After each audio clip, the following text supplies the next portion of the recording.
I just wanted to do a quick intro. Richard, your biography is very, very long, so I'm just going to give some selected highlights, if that's okay.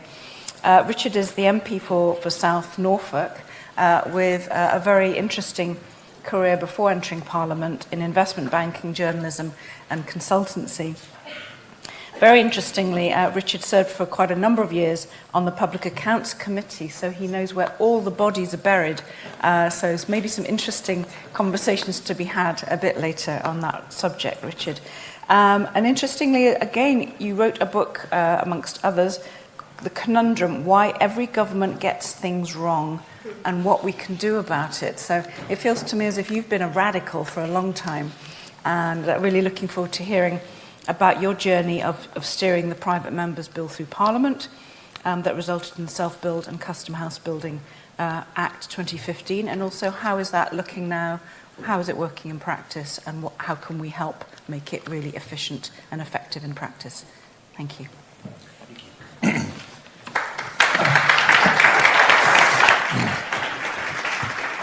Okay, and I've got a zapper here. Perfect. Thank you very much. Oh my God, let's get rid of that. There, I like that one. Although my violent lime green seems to have disappeared, I'm slightly sorry to say. Let me press start, because I don't want to... I've got a stopwatch. NUR has a series of signs there that get increasingly apocalyptic. They start with 10 minutes, 5 minutes, 1 minute. Shut up! So I'm going to not overrun so that she's not called into too drastic action. What are we trying to do? So I don't know if Dominic Cullinan is here, but he was last year at the Radical Housing Conference, and I've stolen a slide from him, so I thought the best thing I should do is say thank you to Dominic of Studio Cullinan for this slide, because after last year's Radical Housing Conference, he phoned me up and asked me to go and see him in his office in Fleet Street, his studio, I should say, and he had this graph. And I tried to fiddle with it. I couldn't in the end, so I just sort of imported it. And what it does is describe the journey, the processes that are involved in building a house or a dwelling of some kind. And you'll see there are 9 of them across the top. Finding a site, the numbers and the pounds, buying the site, master plan design, technical design, the working drawings, the building, then the occupying. And essentially what he says we're trying to do, and I did this review a couple of years ago for the then Prime Minister, I know there have been 2 or 3 since, the business of involving the owners currently is here, and he says we should put it here. I hope you notice the colour coding, red and green. There are people, including many of my closest friends, who say God did not intend you to be a graphic designer, Richard, but I keep on trying in the hope that eventually I'll get better. But that's the point. That decision, that business about involving the owners needs to move. If we're going to change things properly, a lot of people are referred to a system and to systems thinking. We have a broken system. I'll come on to that at the moment. It should be empirically obvious to anybody, even if they've just had a lobotomy, that our system is broken and we need to change it. The first way we change it is by getting the people who are going to be... he's got the word owners there. I want to use that word more loosely. It means people who... I don't mean just owners. I mean anybody who needs somewhere to live. And we'll come on to that. But what we need to do is involve those who will live in the houses earlier than is currently the case. How do you do that at scale? With one of those. That is a service bottom line. I'm sorry it's got concrete on it. If I'd known there was going to be all that stuff about concrete, I'd have made it out of, I don't know, shingle or wood or something. But the fact is, you need to give people who want somewhere to live more choice about what happens. And you can't do that in the current system. It's an extraordinary fact that for the thing upon which we spend most money, we have the least consumer choice. Now, of course, there's been a lot of talk, quite rightly, about those who can't afford to get access to housing at all, and that's why we talk here a lot about affordable housing. There are lots of people who are in work, in a job, paying tax, and who can't afford somewhere to live because the system is broken. And if we're to change that, we need to change the equation whereby the thing upon which you spend the most is the thing upon which you have least consumer power. And you do that by providing service blocks. The reason I put this up is I added to this last night. I had a meeting with Rachel McLean about 2 or 3 weeks ago at her request.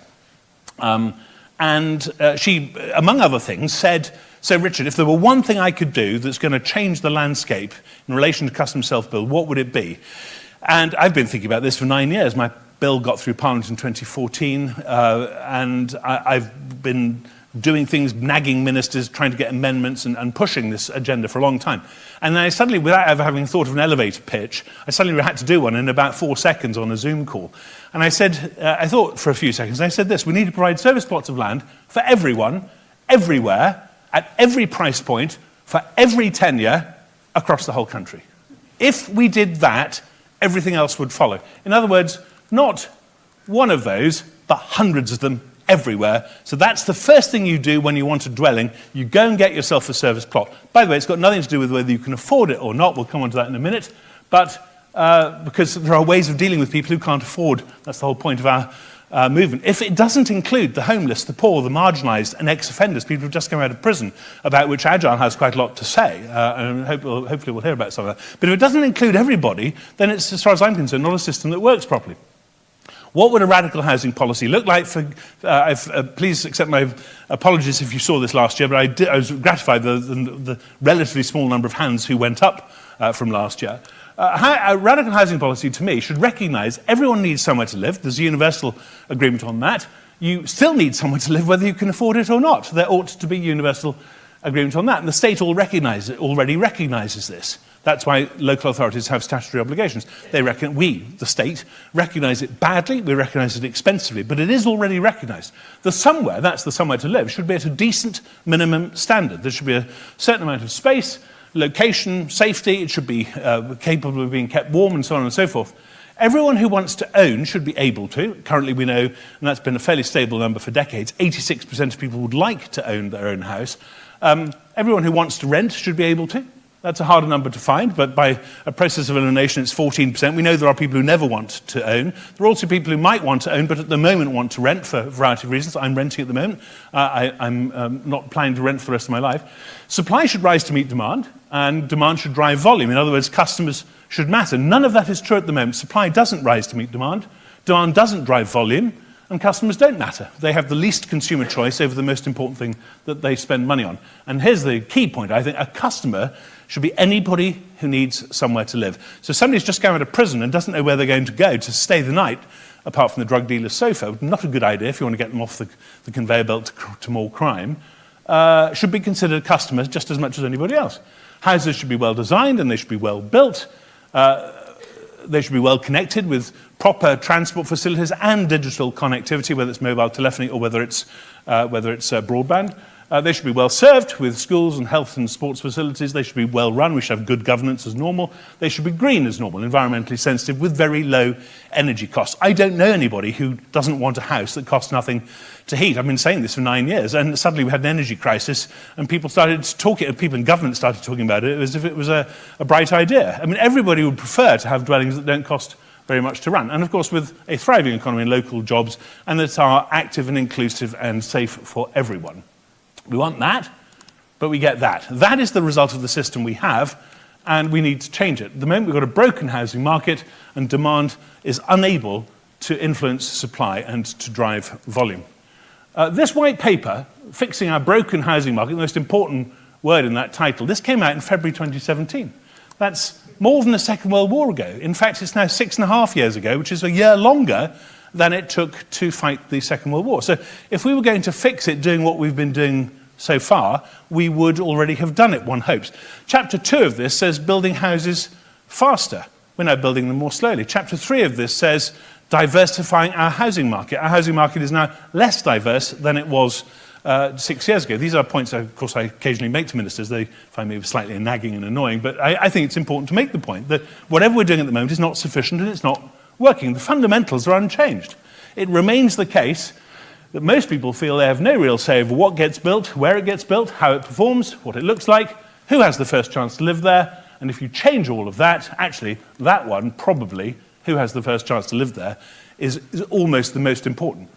Because when you get a new development, you will know that there are, it is said to be among most MPs, certainly most Conservative MPs, although we found out the other day it applies to Labour MPs as well, if they think they're going to get something in their own area that they don't like. The MPs like the idea in theory of people having somewhere to live, but if it comes down to something in their area, they're always opposed. Well, one of the reasons they're opposed is because local people who vote for them or don't say, what's in it for us? Do we get a 20% discount? Do we go to the front of the queue? Is there any benefit to us from accepting all this extra housing? And of course, they're not opposed to having dwellings for everybody. I've yet to meet the grandmother whose daughter's just had a second baby, who wants her granddaughter's growing family to live in a ditch. But what they do know is that it's increasingly difficult to get a place at the school, it's increasingly difficult to get an appointment at the doctor's surgery, because there's a growing number of people without the hard infrastructure or the soft infrastructure, things like schools and doctors' surgeries, being done first. Now, there's a very simple solution to that. I had a constituent complain to me some years ago that the village concerned couldn't take, it was one where my grandparents lived in the 1970s when I was a kid. I used to go and visit them there when I was this high. That village is probably 2.5, 3 times the size that it was in the 1970s. It used to be a couple of thousand people. It's now 4.5 to 5,000. It's one of the largest settlements on the electoral roll in my very rural constituency. We had an application for 106 houses. One constituent wrote to me, and then they had meetings. They said, the sewers can't take it. They won't take it. To which, of course, the obvious answer is build stronger sewers. It's not difficult, because that's never the answer that you hear. You just hear, we can't cope, and what we're going to get out of it. Well, if you change the answer to the question, who has the first chance to live there, you change many other things as well. Indeed, you change the whole conversation. But the system is still one which militates against development, which causes people to be against development. How do we fix this? Well, if you want to make development a good word, then you have to have good development.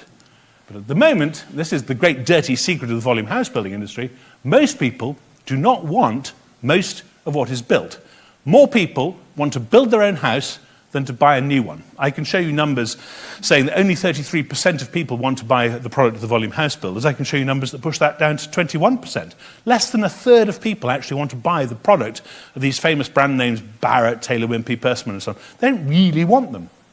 More people, I can show you numbers of 53%, 61%. We come onto a chart in a second where I can show you even higher numbers of people who would like at some point in their lives to commission their own house. Of course, most people aren't going to roll up their sleeves and build it themselves. You get somebody called a builder to do that, but the market currently doesn't work that way, and that's one of the things we need to change. 67 to 75% of people would be unlikely or prefer not to buy the product of the volume house builders, and the answers, I think, are first, make places that are beautiful. Well, I probably put that in the wrong place. It should be axiomatic that it's beautiful. It should be as nice as we can make it to look at physically, as well as being, who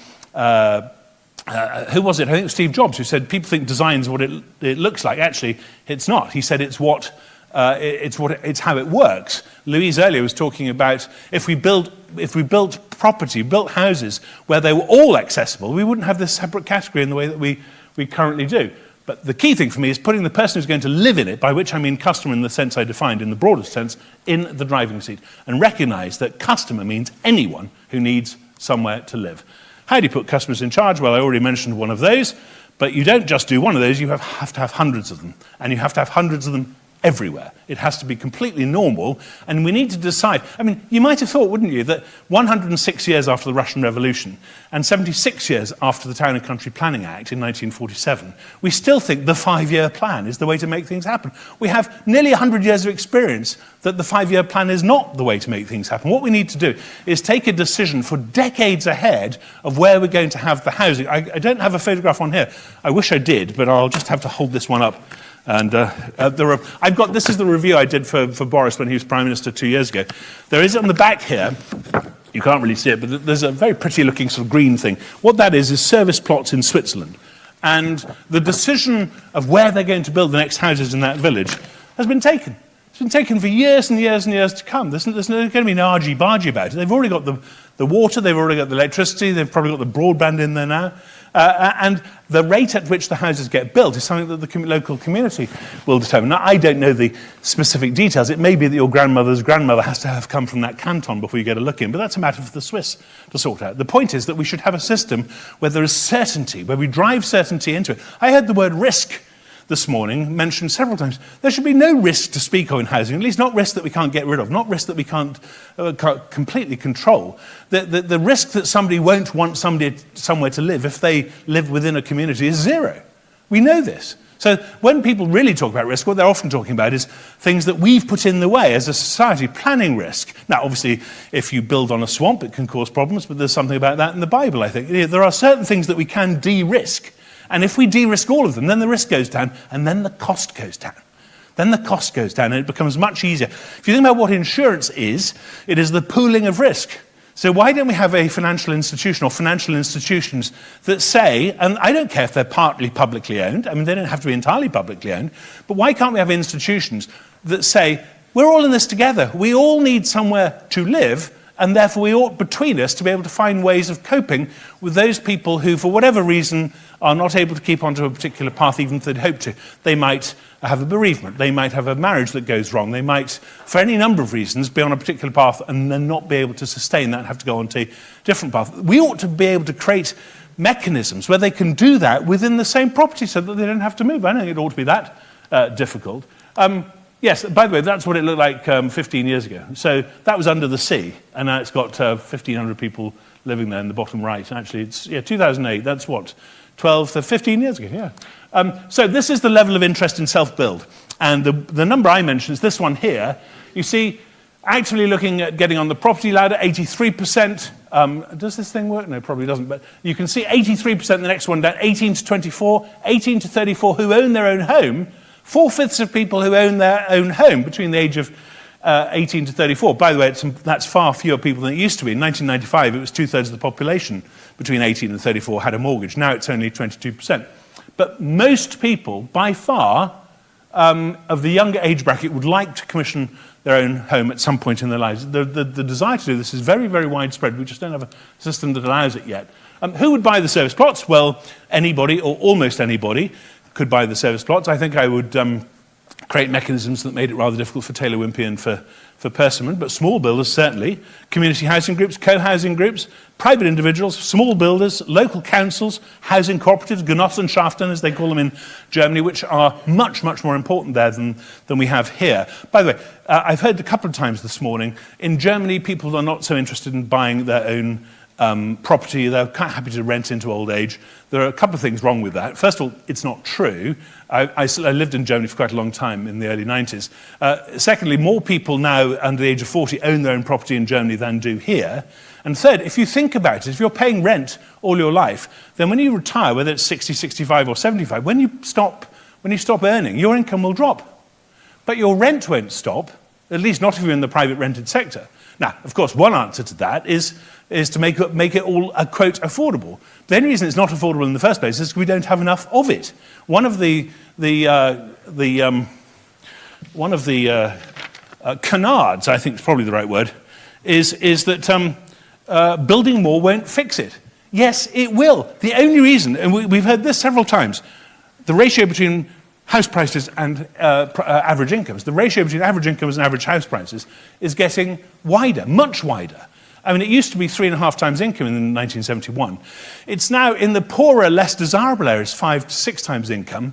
The average is about 8.5 times income. In areas like Oxford, it's much higher than that. In Hertfordshire, it's 13 times average income to buy the average house. In Oxford, it's 17 times average income. In the hot areas of London, forget it, it's off the charts. But the reason is because there's a disequilibrium, because we haven't built enough houses.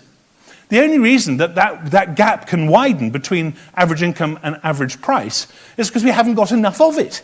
If it were the reason landlords now are holding beauty parades where their tenants, or would-be tenants, come along and they are asked to put down 3 months or 6 months or even 9 months or a year's rent in advance, it's because the would-be tenant can't say, well, I'm not doing that, I'll go down the road and get another one. Why can't they do that? There aren't enough of them. We need more supply of all kinds. None of that, by the way, is to diminish the truth that we need to make much better use of what we have. So it ought to be a given that we make the best use of what we have. It ought to be a given that if we have little old ladies, for the sake of argument, rattling around in a 4-bedroom house with 2 acres of garden, and their family have moved on, and now the husband has died, and she's in her late 70s or mid-80s, she probably would happily go into a much smaller accommodation. But not if the Chancellor of the Exchequer is going to come along and take 100,000 quid off her, because if she lives in London and the South East and has been working for 40 or 50 years, her house is in the threshold bracket, which frankly is very common for a big family house in London and the South East, where she's clobbered at 10% for stamp duty. So there are things we can do about that. Where was I? Oh yes, what would be the tenure? Well, this is very important. Any. The tenure is blind. I can show you, actually on page 10 of this report, funnily enough, it's in Bristol. That picture there is of the Montpellier, what's it called? Let me get the name right so I don't misspell it, but it's in Bristol.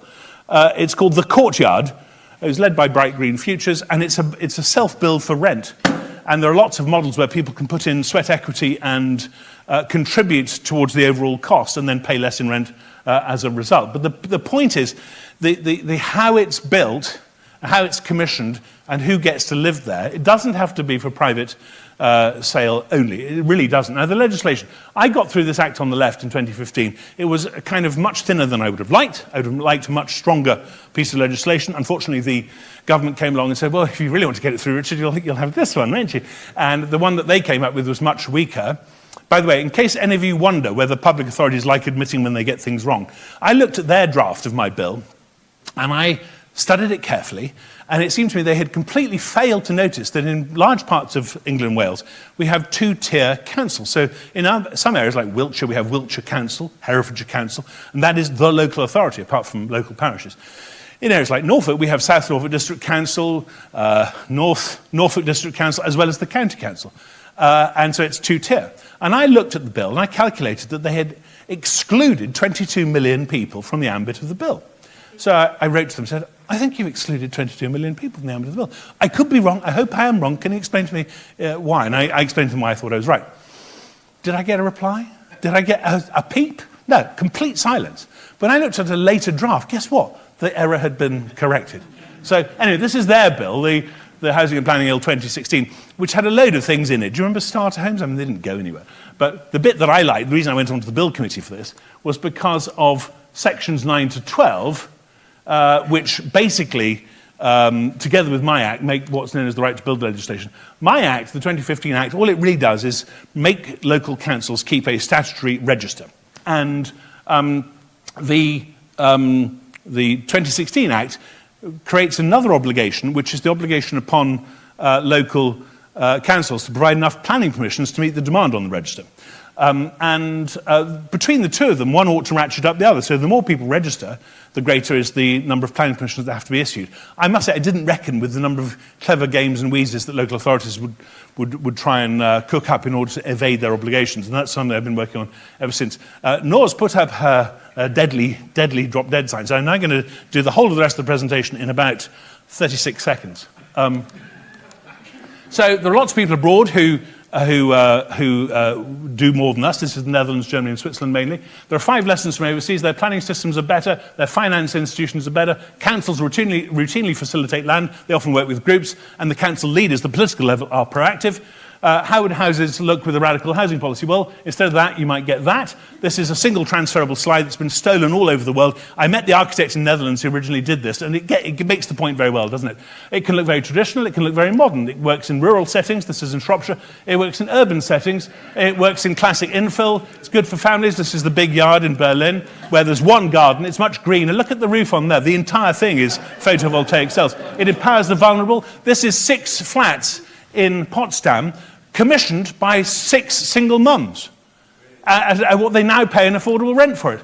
It can be very boring, like this one, but the thermal standards on this are through the roof. But yeah, I'm sure lots of people would want to live in that. I mean, the greenery is nice.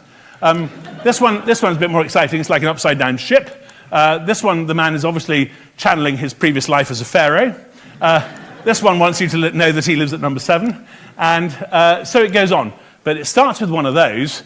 We're the outliers, we're the weird ones, not everybody else. It's important to remember that it's tenure blind, it's affordable rent, it's mutual housing cooperatives, it's community land trusts, and it's private purchase. This is my report. If you Google the Bacon Review, then you will get it. Thank you.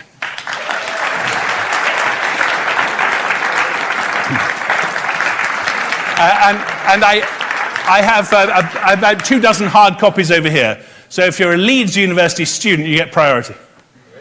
Brilliant. Thank you so much, Richard. That was amazing, amazing.